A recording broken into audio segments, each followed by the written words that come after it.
આ નફ્ફટ નાલાયક અધિકારીઓને એ વખતે આ નાગરિકે ફોન કર્યો હતો, એ સાંભળી લેજો. ભૂપેન્દ્રભાઈ આપ સાંભળી લેજો. સંઘવી સાહેબ તપાસની વાર્તા કરતા હતા ને, તમે સાંભળી લેજો. પીડબ્લ્યુડી મંત્રી પણ સાંભળી લેજો.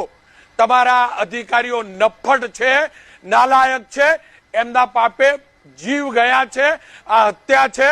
આ બાઇટ સાંભળી લો, આ બાઇટ સાંભળી લો. એક વ્યક્તિનું દર્દ 2022માં ફોન કર્યો છે ને, ઓગસ્ટ મહિના 22માં. લખન દરબાર. હવે સાહેબ કેટલા દિવસથી હું તમને ફોન કરું છું, પેલા મુજપુર ગંભીરા જે બ્રિજ છે એ બાબતની વાત કરવા માટે, રજૂઆત કરવા માટે અમારા એક મિત્ર જિલ્લા પંચાયતના સદસ્ય હર્ષદસિંહ પરમારે પણ આપણે લેખિત રજૂઆતો પણ કરી છે, અને એ બાબતે આપણે રજૂઆત કરવા માટે કેટલા દિવસથી ફોન કરું છું, પણ આ ફોન ઉઠાવતા નથી. હવે એ બાબતે આખું બ્રિજ એકદમ ખલાસ હાલતમાં છે સાહેબ, આખા બ્રિજની હાલત ખસ્તા છે, અને કેટલા બધા દિવસો થઈ ગયા હજુ કોઈ કામગીરી થઈ જ નથી. તો લોકોનું જીવના જોખમે લોકો જાય છે, તો શું કરવાનું, એનું કંઈક તો કરો. અમે ફરીથી દરખાસ્તનું રિમાઇન્ડર આપ્યો કે ભાઈ આ બ્રિજ તાત્કાલિક અમને નવો કરી આપો, કે એનું સ્ટ્રેન્થનિંગ સજેસ્ટ કરો. કોને તમે મોકલ્યું, કોને મોકલ્યું તમે? મેં મારા એક્સિયનને મોકલી આપ્યું છે ફરીથી.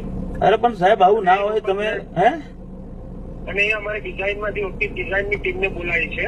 એકવાર તો આપણે કન્સલ્ટન્ટનું સર્વે કરાવી લીધું, તેને સજેશન જે આપ્યા એ પ્રમાણેથી કે અમને લાગતું નથી કે આ પ્રમાણેથી લાગુ થશે. એટલે ફરીથી અમારું જે ડિઝાઇન સેલ છે